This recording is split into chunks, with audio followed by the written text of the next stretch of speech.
أينما كان في زمن من الأزمان، في واحد القبيلة عامرة بالخير والبركة، كانت كاينة واحد البنيتة زوينة بحال قمر ساطع، عندها 20 عام، سميتها الزهرة.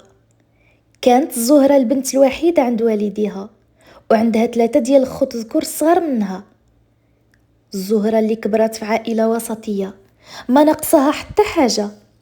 امها مرا حنينة، قلبها بيض بحال الحليب، ما تبخل بالخير على حد، وديما كتعاون الناس وكتوقف معاهم في السراء والضراء.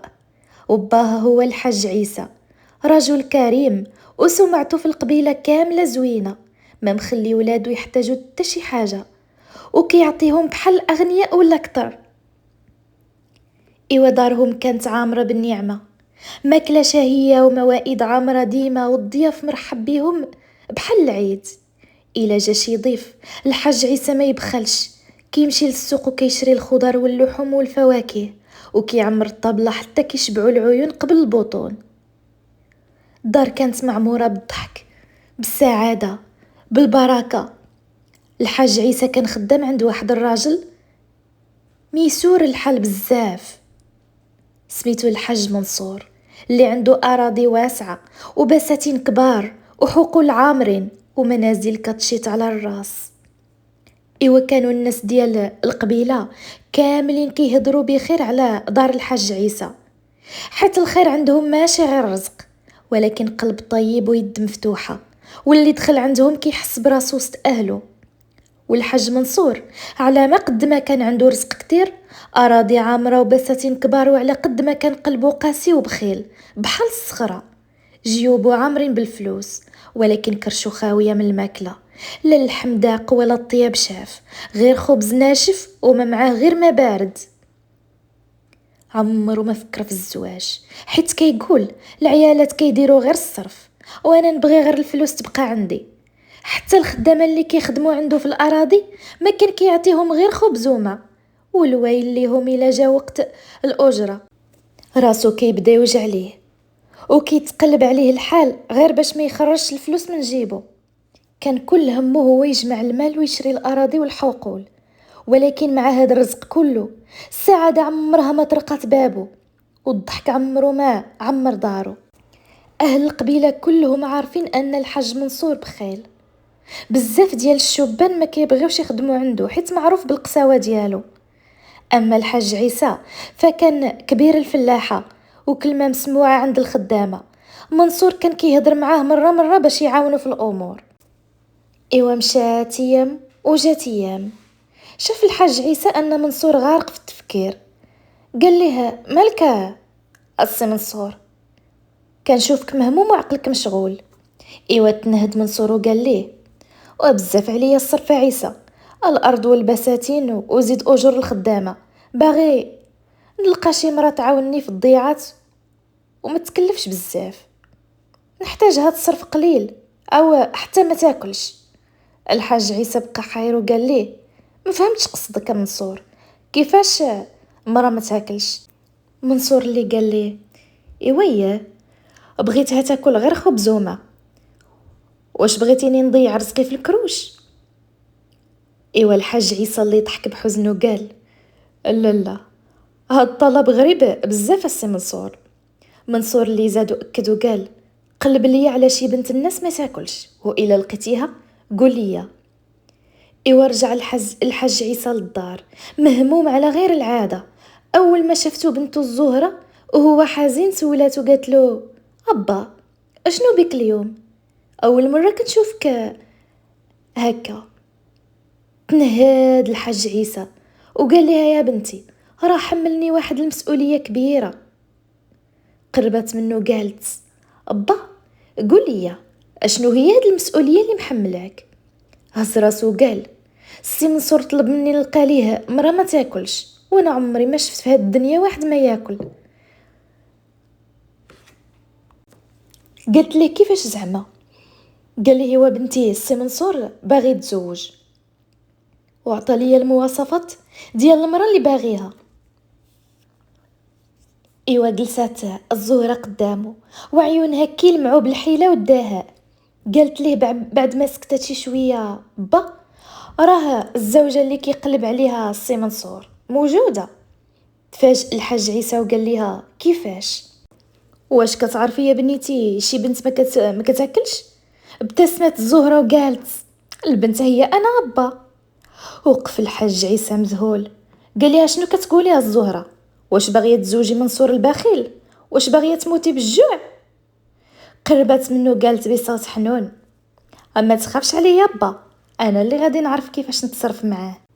ايوا دابا سير قول ليه باللي لقيتي ليه المراه اللي كيطلب، مراه اللي سايمه الظهر كامل وما تفطر غير بقليل ديال الخبز الحافي وكاس ديال الماء. ايوا مشى الحاج عيسى عند منصور وقال ليه راه لقيت لك الزوجه اللي طلبتي. فرح منصور فرحه كبيره وقال الله يرضي عليك عيسى، هذا خبر زوين، مرا صايمه طول حياتها، هذه هي المراه اللي بغيتها. وشكون هي؟ الحاج عيسى اللي قال بصوت مبحوح هي بنتي الكبرى الزهرة. ايوا مشى منصور يخطب الزهرة، وملي شافها اول مرة تسحار بجمالها. كانت واحد البنت اللي زوينة بزاف، خدود موردة بحال التفاح وعيونها كبار، والصمت ديالها فيه وقار وذكاء، وكرم باها باين حتى على وجهها. حتى بخيل بحالو ما قدرش يقاوم فتنتها وسرع الزواج باش ما يضيعهاش. اما الحاج عيسى المسكين كان قلبه كيتقطع وهو كيزوج بنته الوحيده لرجل بخيل معروف، ولكن ما بيدو حيله حيت هي اللي بغات. ايوا تزوجات الزهره بمنصور وما عطاهاش في صداقها الا 20 درهم، لا ذهب ولا حولي ولا هدايا، جابت معاها من دار باها غير ملابسها القديمه. ايوا حاز في خاطرها هاد الحال، ولكن كتمت الغيظ في قلبها. نهار العرس البنات ديال القبيله كيفرحوا بليلتهم الاولى، كيستناو الحنه والكسوه والهدايا. اما الزهره فما جاها عريسها الا بقطعه خبز يابسه وكاس الماء، وقال ليها وهو فرحان براسو يا مراتي ويا الزهره ديالي، ها هو سحورك، ما تقولي لي ما تقوليش ليا ما فكرتش فيك. ايوا شافت فيه الزهره مزيان وبقات كتبتسم في وجهه وقالت الله يطول في عمرك سيدي منصور ويعطيك الصحة والعافية حيت ما نسيتيش سحوري. ايوا في الصباح اليوم اللي بعد العرس كانت عادة القبيلة أن عائلة العروسة كتجي عند بنتهم بالماكلة الشهية والحلويات والهدايا باش تفرحها وتعمر دارها بالبركة. الناس كيفرحوا بالعرايس في نهارهم الأول، والصغار تعامرة والبنات كيلعبوا وكيرقصوا، والأهل كيعمروا الدار بالهدايا والمأكولات والحلويات. كلشي كيكون فرحان بالعروس اللي دخلت حياة جديدة. ولكن الزهرة المسكينة ما كان حالها بحال البنات. في صباح نهارها الأول مع منصور صبحت وهي صايمة، ما فطور وما قهوة وما حلاوة، غير كرشها خاوية وقلب موجوع. ايوا ما توقفش الامر هنا. منصور البخيل شرط على باها قدام الناس باللي ما باغيش شي حد يزورها، قال لا توحشت لدارها انا اللي نديها وما يدخل حد لعندي. ايوا هكا تولى حال الزهره وحدها وسط دار خاويه، ما تسمع غير انين قلبها وما عندها غير الصبر اللي كيبيت معاها كل ليله بحال الرفيق الوافي. ايوا في الصباح فاقت من نعاسها وخرجت من بيتها كتسارع فدها ليز دار راجلها اللي ولات دارها هي.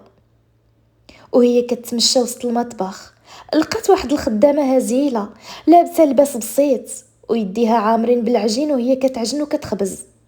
عيطت ليها الزهره بصوت عالي وقالت ليها ها انتي عجل هنا. ايوا جات الشغاله وهي مطقطقه راسها وقالت بخوف نعم لاله. سولتها الزهره قالت لها شنو سميتك؟ قالت لها سميتي صفيه. لاله. قالت لها الزهره وشنو كديري هنا صفيه؟ قالت لها المهمه ديالي نعجن ونخبز. لاله. قالت لها ما كطيبش الماكله؟ قالت لها لا لاله، غير العجين والخبز. والفلاحه اللي كيخدموا في الحقل اش كتوكلوهم؟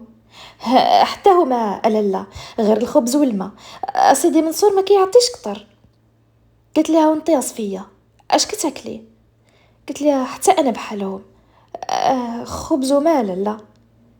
ايوا سكتت الزهره شويه وقالت واضح، ولكن هذيك الغرفه اللي مسدوده بهذا القفل الكبير اشنو فيها؟ ايوا ارتبكت صفيه وقالت: هادي دار الطحين والزيت. لا، المفاتحه عند سيدي منصور، كيفتحها كل نهار وكيعطيني شويه ديال الطحين نعجن بيه، ومن بعد كيسدها بالقفل. ايوا قالت ليها الزهره: مزيان، شكرا صفيه، رجعي لخدمتك. قالت ليها: امرك لاله. ايوا مشات الزهره وقلبها كيغلي بحال النار. واش معقول هاد الخير كامل مخبي والناس كيموتوا بالجوع؟ لا، هادشي ما يتسكتش عليه، والله حتى نخليه يصرف رزقه في سبيل الله. ايوا في الليل بقات سهرانه حتى غرق منصور في النوم، ونفسه طالع ونازل وهو ما حس بتا حاجه. تقدمت بخطوات خفيفه وسحبت الساروت من تحت الوساده بلا ما يحس. ايوا خرجت من بيتها وتمشات عند صفيه، عيطت ليها وفيقتها من نعاسها. قالت ليها: يلا تبعيني وجيب معك السراج. ايوا مشاو بجوج حتى الباب الكبير اللي عليه القفل. الزهره اللي دخلت الساروت ودوراتو بيديها وفتحت الباب. دخلت هي وصفيه وما تيقوش عينيهم. ما شاء الله ما شاء الله، الزيت العود والزبده والسمن والعسل، هاد الخير كامل هنا وحنا كنموتوا بالجوع. ايوا خدات الزهره شويه من كل حاجه وعطاتو لصفيه وقالت ليها: سيري للكوزينه ودخليها وخبيه مزيان حتى يطلع النهار. من بعد ما خرجت من دار الطاحين سدات الباب بالقفل ورجعت الساروت تحت وسادة راجلها منصور بلا ما يحس بيها، ورجعت لفراشها بحال شي مكان. ايوا مع الفجر مشى منصور للحقول كعادته حامل هم الفلوس والزرع.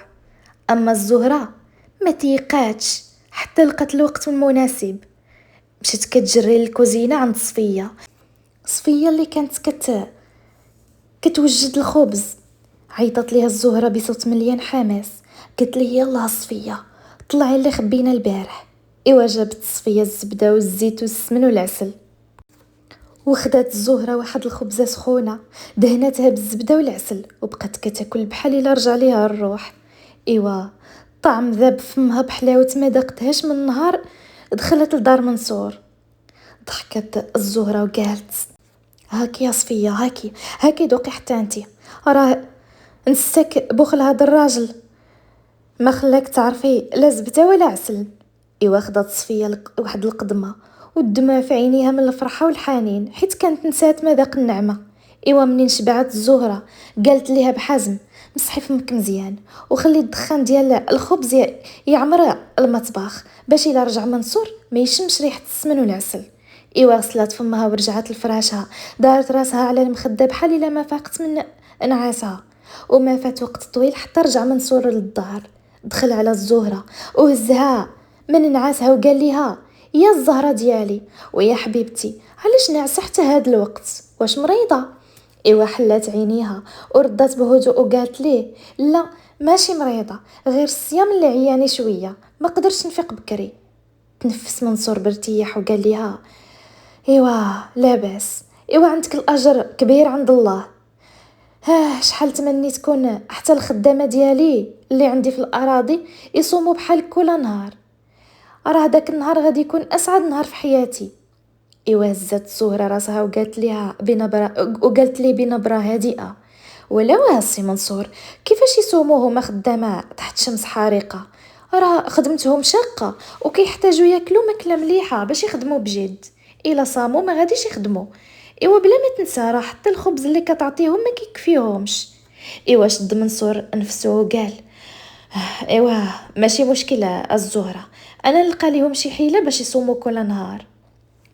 ايوا تحرق قلب الزهره من كلامه، ولكن خبات الغيظ في صدرها وتبسمات باش ما يبانش اللي فيها وقالت: لا تشغل راسك سيدي منصور، راحت بالك كتهمني اكتر من كل شيء، وما تفكر لا في العمال ولا في المال، راه الجاي احسن وابرك. ايوا من تما بداو الايام كيدوزو بحيلة زهرة وصبرها. كل ليلة حتى كينعس منصور كانت كتسلل للمفاتيح من تحت وسادته بحال القط اللي ما يسمع عليه حتى نفس، وكتعطي المفاتح لصفيه من تحت باب غرفتها. صفيه كتدخل المخزن ديال المؤونه وكتاخذ اللي وسطها عليه زهره. شويه الزبده وشويه الزيت والعسل والسمن، ومن بعد كتسد الباب بالقفل وكترجع المفاتيح بالزربه، والزهره كتحطهم مره اخرى تحت وسادة منصور باش ما يشكب والو. ايوا مشات ايام وجات ايام، وإلا مشاو العمال وبقات الدار خاويه، كانت زهره كتوصي صفيه تمشي للبستان القريب، كتقطف ليهم شويه د الفواكه بلا ما يحس الحارس، وكترجع كتجري، وكيجلسوا بجوج كيخبيو راسهم وسط الدار، كياكلوا ويضحكوا بحال جوج بنات كيعيشوا سر حلاوه النعمه. لكن يا لطيف من نهار جاهم البلا، صفية دخلت عند زهرة وهي مرعوبة، عينيها توسعوا من الخوف، وقالت ليها ألا لا راه أمرنا تكشف. وقفت الزهرة مصدومة، كيفاش تكشف أمرنا؟ أشنو وقع؟ تنفست صفية بصعوبة وقالت راه سيدي منصور سولني وقال لاحظت بلي لالاك زاد وزنها وزاد جمالها، كيفاش وهي صايمة طول النهار وما كتفطر غير على خبزة ناشفة وكاس د الماء. ايوا بغيت نوصيك صفيه باش تراقبيها، الا شفتيها كتاكل وماشي صايمه تجي وتخبريني. وهنا قلب الزهره دق بحال الطبله، وعرفت ان البخل ديال منصور غادي يجرها الامتحان كبير. صفيه المسكينه اللي شدها منصور وقال ليها راقبي لالاك راه شكيت فيها، ايوا خافتي طاح غضبوا عليها، فقالت ليه بشجاعه اسيدي راه لالا ما كدير غير الخير ودعاء هديه مالك، الا ما تيقتينيش ايوا راقبها مع صلاه العصر وغادي تسمع بودنيك. ايوا شك منصور وزاد وقال ليها ايه غادي نراقبها، ولكن الا كنتي كتكذبي العقوبه راه كتستناك. ايوا رجعت صفيه كتجري لعند الزهره والدموع في عيونها، وقالت ليها ألا راه راجلك غادي يراقبك في العصر باش يسمع دعائك. ايوا ابتسمت الزهرة بحال الا كانت عارفة مسبقا، وقالت ليها بهدوء خلي الامر عليا ما تخافيش. وملي ودنا المؤذن لصلاة العصر ناضت الزهرة تتوضا، اما منصور سبقها للغرفة وتخبى من مور السطور متخفي بحال شي ثعلب كيتربص. ايوا دخلت الزهرة للغرفة وهي عارفة انه كيتصنت، وقفات وصلات ركعتها بخشوع، ومن بعد رفعت يديها للسما وقالت بصوت واضح يا ربي بارك في مال سيدي وزيد ليه من رزقه حتى يولي عنده بحال مال قارون، رزقه الصحة والعافية وطول في عمره. وراني عارفة يا ربي باللي اللي كيدعي مع الناس بالخير كتعطيه القوة والزين، وانا كل ما دعيت مع سيدي منصور زدتي ليه بصحتي والزين في وجهي، الحمد لله والشكر لله تقبل صلاتي. ايوا منصور هو مخبي مور السطور كي يصغير بكل ودنيه، قلبو كيلين شوية بشوية، وقال في سرو اش هاد الزوجة الصالحة كتصوم وكتدعي لي بالخير. ايوا سبحان الله. ايوا بعد ما صلات صلاتها خرجات من الغرفة باش تخلي لراجلها فين يخرج وما يبان عليه حتى شي عيب. ومن داك النهار قلب منصور رق ليها ولا كيدللها وكيغني عليها بكلام العشاق، يا الزهرة ديالي يا الحلوة يا اللي عمرت حياتي بالفرح والسرور. ايوا الزهرة اللي ابتسمات في وجهه قالت بحيلة الا كنتي بصح كتبغيني منصور شري لي الذهب والجواهر والقفاطن المزينه، راه الحب ماشي غير في الكلام، الحب خاصو يكون بالفعل. قال لها ايه يا زهرتي شوفي داك البستان البعيد بستان التفاح، منين غايتي بالتفاح ونبيعو غنشري لك قفطان زوين. قالت ليه الزهره شكرا لك سيدي منصور. امتى غايتي بالتفاح؟ قال لها بعد 6 شهور، ولكن لا نسيت تذكريني راه راسي كتير النسيان. ايوا ابتسمت الزهرة في وجهه ولكن قلبها كيتوضى من بخلو، وقالت جزاك الله خير السي منصور. ايوا مشات ايام وجات ايام، والزهرة ساكتة على قلة زادها، حتى جا منصور نهار لدارو فرحان وقال ليها يا الزهرة ديالي يا الحلوة راه دعواتك جابت الفرج، سمعت باللي في شمال المدينة غادي يبيعوا أراضي بثمن بخس، غدا مع الفجر غادي نسافر أنا وباك باش نشريها. ايوا قالت ليه الزهرة مبروك عليك السي منصور، وشحال غادي تغيب؟ قال ليها 3 ايام.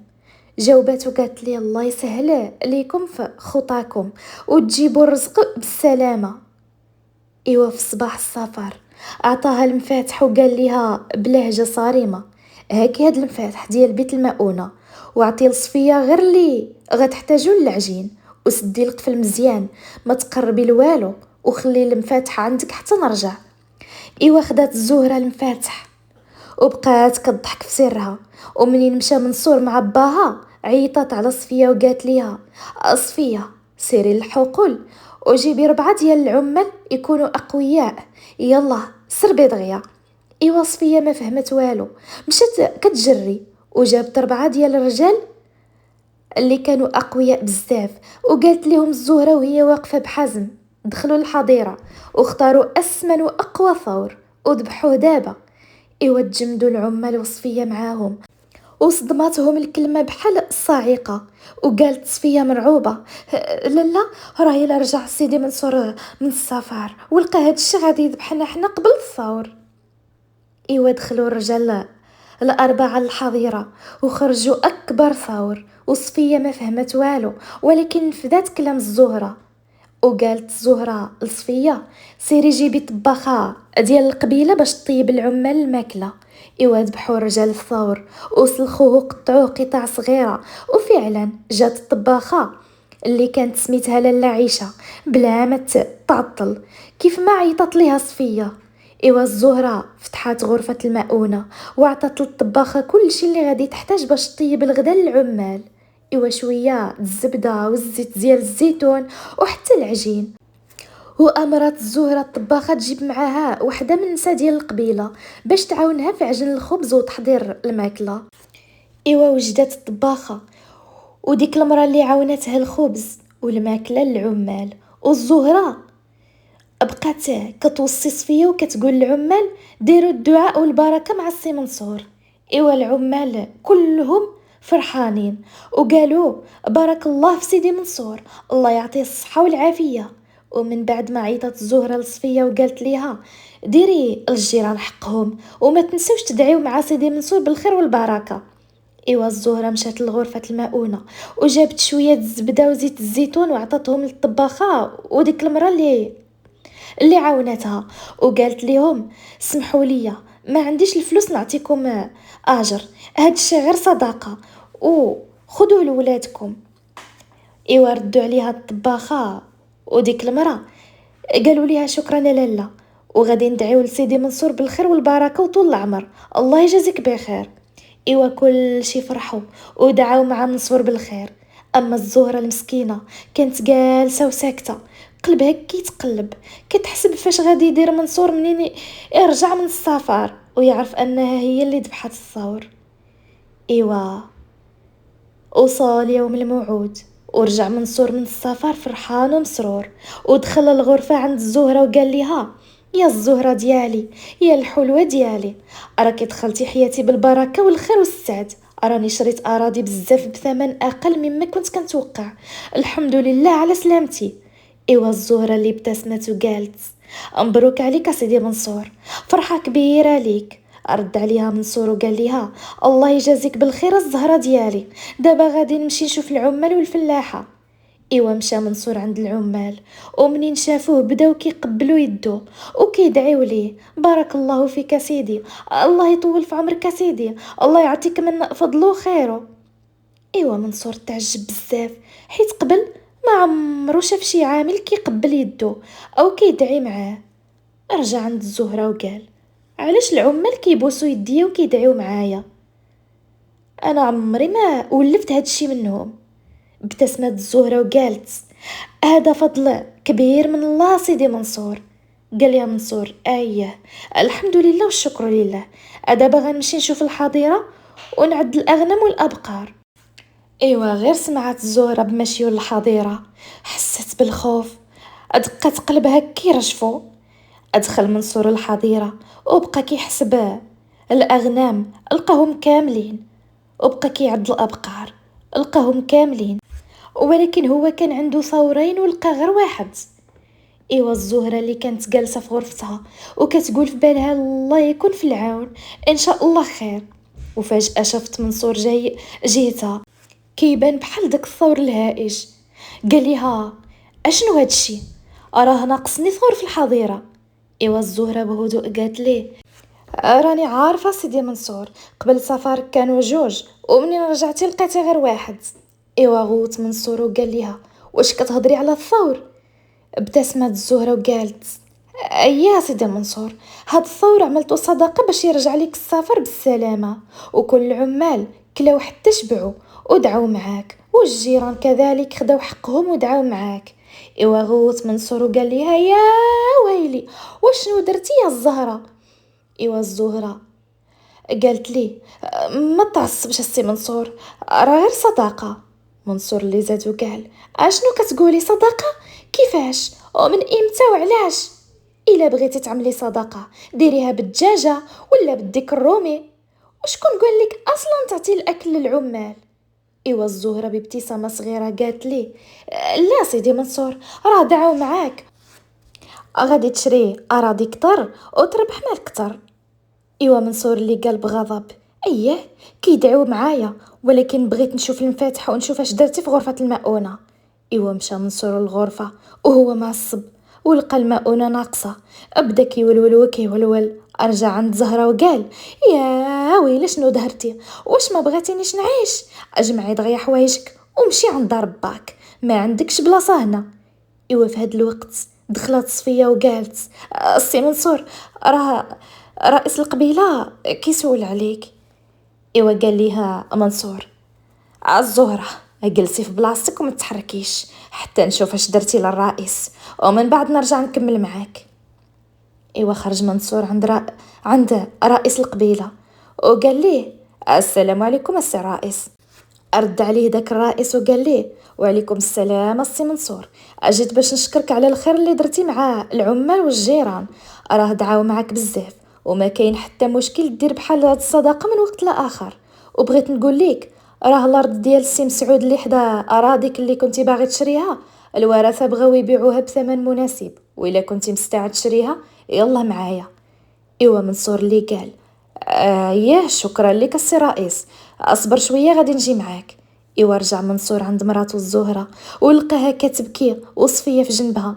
قال ليها الزهره الحلاوه ديالي ما تبكيش، راه وجهك وجه السعد، راه رئيس القبيله جا وقال لي باللي ورثه الحاج مسعود باغيين يبيعوا بستانهم، وراه البستان جنه فوق الارض.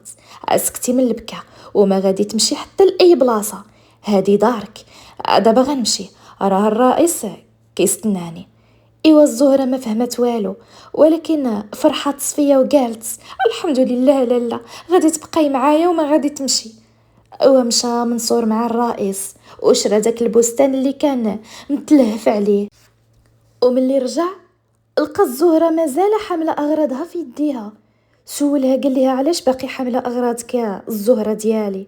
قالت ليه بحزم بغيت نمشي عند دار با، والا ما بغيتينيش نمشي عندي شروط، تشري لي الذهب والجواهر والقفاطن من الثوب الحريري، وما بغيتش نصوم، بغيت ناكل جميع الوجبات ديالي، وتجي مرة طيب للعمال وبارك عليهم الخبز الحافي، وفي كل جمعة غادي نصيفط الكسكس للمسجد، ومرة في الشهر غادي نذبحوا ذبيحة ونفرقوها على أهل القبيلة، وأنا اللي غناخد الساروت ديال غرفة المؤونة، وانت غادي تكلف بالخدمة برا. ايوا منصور اللي تعجب وقال ليها ولكن هادشي بزاف عليا الزهرة. قالت ليه الزهرة اذا بسلامة غادي نمشي لدار با، وشوف تشوف واش تلقاه شي مرة تصوم لك النهار كامل وتقتلها بالبخل ديالك. ايوا منصور اللي وقفها وقال ليها لا استني شويه، ماشي مشكل ديري داكشي اللي باغيه، بما انك وجه السعد وسعدتي حياتي خدي الساروت وخدي غرفه المؤونه وتصرفي انتي. ايوا الزهره اللي فرحت فرحه كبيره، وفي الصباح خرجت مع منصور للسوق وشرات كل شي اللي بغات رغم اشكاوتو. ايوا من بعد ما رجعوا من السوق عيطت الزهره على صفيه وعطاتها شي حوايج اللي شراتهم ليها. فرحات صفيه بزاف حتى عينيها سالو عليهم الدموع. قالت ليها بارك الله فيك لالا، والله بلا بك ما كنت عرفت اش ندير. ايوا ابتسمت الزهرة وقالت ليها كتستاهلي كل شيء أصفية، كل حاجة زوينة. ايوا قفزات الزهرة من بلاصتها ومشات لغرفة المؤونة وحلت القفل وخلت الباب محلول وأمرت صفية باش تجيب وحدة من النساء باش تطيب العمال مكلتهم. ايوا ولا الحال في دارهم بحال الجنة. الزهرة اللي كدير شؤون الدار ومنصور ولا كيهمو غير الفلاحة والعمال، وبفضل الله تعالى وبفضل الزهرة تبدل قلب منصور من بخيل لكريم ولا محبوب عند أهل القبيلة. وكان منصور أسعد الناس منين رزقوا الله بجوج توام كانوا زوينين بحال الأم ديالهم. وصفية حتى هي تزوجت بواحد الشاب صالح وجابت منه بنيته زوينة. ولات الزهرة فخر لباها اللي كان خايف عليها من زواجها وفخر لأهل القبيلة كاملين. منصور اللي كان قبل بخيل بدا كيعاون ويعاون الفلاحة وكيزور كل واحد منهم وكيدعي لهم بالخير وكيشاركهم في كل شيء. حتى الأطفال ديال الدوار ولاو كيجيو يشوفوا التوام ديال منصور وزهرة وكيضحكوا مع الوليدات، والفرحة كانت عامرة في القلب ديال كل واحد. وكل جمعة كتجمع الزهرة الطباخة وصفية وكل واحد من الجيران وكيطيبوا الكسكس وكيقسموا على كل الفقراء والمحتاجين والكل كيدعي ليها بالخير. هكا ولات الزهرة مشهورة في القبيلة، كل شي كيعرفها بالكرم والحكمة والطيبة. منصور اللي كان قلبه صلب من البخل ولا قلبه عامر بالحب والعطاء وما نساش فضل الزهرة عليه ولا كيتهلا فيها وكيخليها ديما فرحانة ومبسوطة. وهكا دازت خبرتي من واد الواد وانا بقيت مع ناس الجواد. ايوا خليتكم على خير ونتلاقاو في حكاية جديدة.